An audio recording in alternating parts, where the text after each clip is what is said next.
I believe they are not that kind of lender na nanghaharas kapag napasyo ka. Offer dito mismo sa website, which is up to 30,000 pesos ang kaya. Nasa Diyos niya. Mga Mima,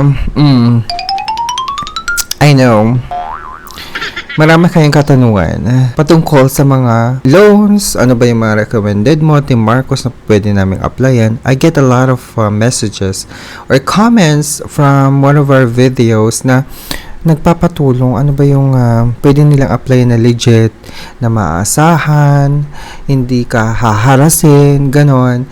Pero hindi pa rin natin kasi may iwasan yung mga harassment. Diba? Lalong-lalo na kung ang in-applyan mo ay yung mga fly-by-night ng mga ola. Manghaharas talaga yung mga yun kasi hindi sila SEC-registered, number 1. At hindi sila kilala. Okay? At meron na sila talagang reputasyon ng mga kajutahan. O, diba? So, yung mga recommended na online loans ko na po pwede nyong i-consider or i-try, I believe they are not that kind of lender na nanghaharas kapag napahasyo ka. Piliin pa rin natin talaga yung mga legit at hindi nanghaharas na mga inuutangan natin. I know, mahirap talagang umutang sa mga kakilala, sa mga kaibigan, kahit sa kapamilya, kasi minsan kapag nagkaroon ka ng konting pagkakamali lang, hindi ka nakapagbayad sa kanya on time, or nakalimutan mo, hindi ka nagme-message sa kanya, konting ano lang talaga, pagkakamali lang talaga, masisira ang inyong relationship. Yung relasyon mo sa kaibigan mo, relasyon mo sa coworker mo, lalong-lalo na sa relasyon mo sa kapamilya mo, magkakaroon talaga ng mancha yan kapag sila yung inutangan mo. Kaya alam mo, lesson learned na rin sa akin na, kasi before talagang kakapalan talaga ng mukha ko para lang makautang at maiahon ko yung pang araw-araw ko before nung nag-work pa lang ako sa call center, kasi hindi siya enough yung sinasahod ko sa call center before. Year 2013 pa, nakakautang din talaga ako kasi nga syempre nabibitin tayo sa mga gastusin at nagpapadala pa tayo sa pamilya natin. So may mga inutangan din ako mga kaibigan yung mga kaibigan ko na nainis na at hindi daw ako nagbabayad on time, ganyan. Pero mega explain naman ako. Hindi ko naman tinakasan in fairness. Hindi ko siya tinakasan. Ano lang talaga, delayed lang talaga ako. But anyways, ibang usapan na yun. But my point is, we're so lucky nowadays kasi meron na tayong mga digital platforms like online lending app, Home Credit, Salmon, Skyro. Diba, ang dami-dami ng mga pwede nating options when it comes to taking a loan. Nandiyan si Kasyalo, G-Loan, Gcash, G-Credit, Maya, Maya Credit, Maya Loan. Ang dami na online loans. Okay? Ang patok ngayon is yung compare loans or yung loan matching platform. So, kagaya ni Finance Solutions, wherein si Finance Solutions, magsa-sign up ka sa platform at siya na yung bahalang pumili sa'yo, magbigay sa'yo ng mga offer, mga loan offers na talaga naman pasok sa'yo at ikaw na ang pipili. Diba? Bibigyan ka ng options like this one. Paano ba mag-apply dyan, Team Marcos? So, meron akong link dito sa description. All you have to do is to click that link para ma-direct ka na agad dito sa website. Hindi mo na kailangan ng app. Hindi mo na kailangan mag-download ng app para iwas hassle, and of course, para wala ka ng mga igagrant na mga permissions, diba? Mas safe pa siya, kumbaga, sa mobile application na i-install mo sa phone mo. Dito kay Finance Solutions, take note si Finance Solution, hindi po siya yung nagpapautang. Hindi po siya lender. Okay? Hindi po siya online lending. It's a platform. It's a website platform wherein you can compare loans.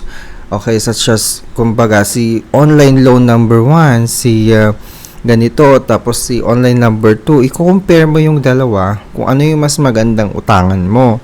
So, magbibigay lang si Finance Solution sa iyo ng solution, 'di ba? Solution. What product loan or cash loan ang pwede mong applyan? Hindi ba? So, ito yung kagandahan ng platform na ito kasi pass approval siya.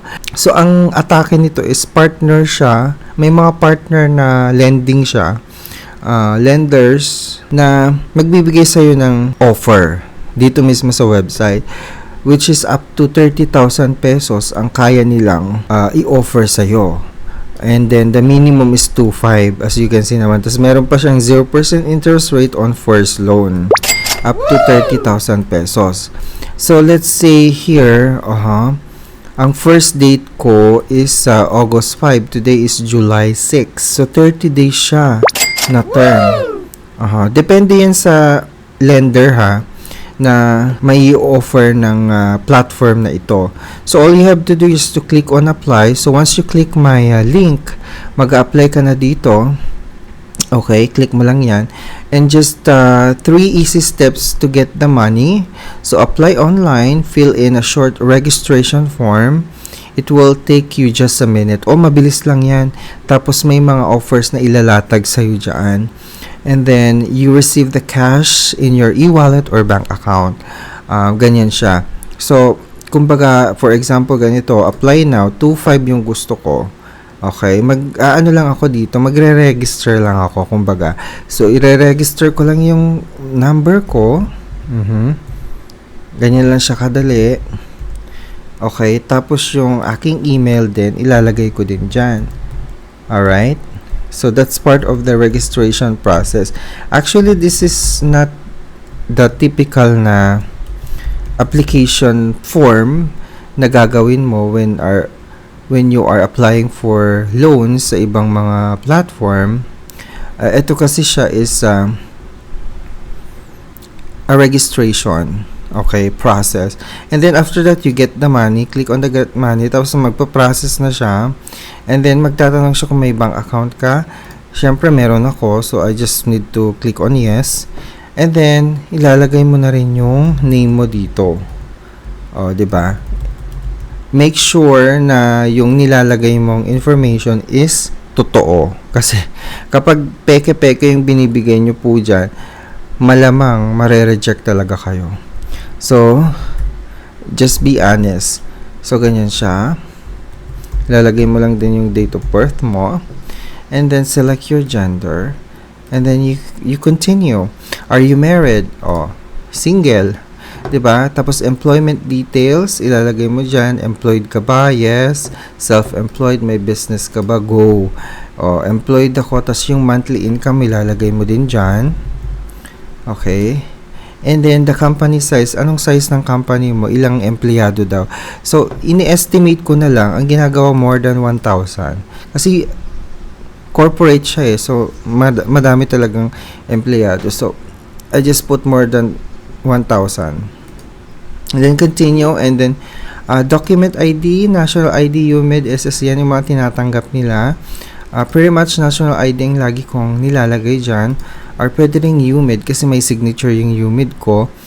Ang kagandahan nito, hindi mo na kailangang picturean yung mismong physical ID. Ang kailangan lang nila yung number. So, ilalagay ko lang dyan yung number ng ID ko. Ganyan. So, let's say yung UMID, ilalagay mo dyan yung UMID mo. Or national ID na lang. So, pag national ID, same lang din, you just need to put the national ID there, the ID number. Okay, nahanap ko yung ID number ko. Sige, UMID na nga lang. UMID na lang, di ko mahanap yung ID number ko sa national ID. Okay, so ilalagay mo lang dyan yung ID number. Okay. Okay. So, and then, after that, finish application. Tapos, ito na, finding your best offers na. Ganun lang siya kabilis. Mas mabilis pa siguro yan kapag alam mo talaga yung, kung kabisado mo lahat ng impormasyon mo, diba? So, checking na. So, ganito yung ginagawa ni Fin Solution. Ayan. Nag-check siya, chine-check niya talaga yung mga offers na babagay sa akin. May nakalagay na Finbro, no? Hindi ako available kay Finbro. Kay Kiwi ko, yes. Pre-approve ako. Kay online loans, ito na, ang dami. 11 offers found. Sabi niyang ganun. Ay, antaray. May Kiwi ko, Moneycat, Honeyloan. Madami siya. Okay. But, yung pre-approved talaga ako, yung naka-green. Si Kiwi ko. Then go, di ba? But before you do that, you have to compare muna. So, si Kiwi ko, meron siyang 25,000 amount na pwedeng utangan. 180 days yung term. Tapos, 1.26% yung rate niya per day. Okay. Approval chance ko is 98%. Okay. Bangko lang daw siya, Walang e-wallet. Okay lang. May bank account naman ako. Tapos, yung other, naman, pwede mong i-check din. Ayan siya. Yung other, pautangan din. So, which one is the best for you? Then, i-click mo na. But, ito yung sinasuggest niya, So, ito yung a-applyan ko. Diba? Naka-ano na ako. Pre-approve na ako. Ay, approve na ako. Nag-email yata sa akin. I think mag-i-email din sila sa inyo. I-email yung passcode. Yung passcode mismo ninyo sa website ng lender. Ayan siya, Ito yung email, Your application has been approved. Dear client, congratulations. Ito na siya. Approved na siya. May natanggap na akong kontra. Hindi ibig sabihin na nakuha ko na yung pera. Kasi itong contract na to, contract ito kapag tinanggap mo yung pera. So, ganyan lang siya. Tapos, may confirmation number kailangan mong ilagay dyan. Ayan, nag-text siya. May confirmation number na ite-text sa'yo, tapos ilalagay mo din dyan. Kapag gusto mong kuhanin. So, 30 days daw yung loan period ko, tapos 0.19% interest rate. Wow! Di ang baba lang. Okay, then i-confirm ko yan. Let me check. Ayan siya, Nagpa-process. Ayan, tapos magse-select ka na ng bank account mo. Tapos, ilalagay mo yung bank account number mo. So, that's when you get the cash. So, mag-a-apply lang yung contract, yung promissory note kapag tinanggap mo yung pera. So, magkano ba yung na-approve dyan? 'Di ba? So, yun siya. So, i-check nyo mabuti muna bago nyo ilagay yung bank account ninyo. Okay, mga Mima. So, yun yung finance solution or loan matching platform na tinatawag. So, take note again, si Finance Solution ay hindi po siya lender. Hindi siya yung nagbibigay sa inyo ng loan. Kundi ano lang po siya. Platform lang po siya na magbibigay sa inyo ng mga iba't ibang online loans na pwede nyong utangan. So, yun lang. Kung interesado ka, Mima, meron akong link dito sa description. All you have to do is just to click that para madirect ka na agad dun sa application process or platform na Itechiwarya. Again, be a responsible Jutangera. Maraming salamat. And thank you. See you on our next video. Babush!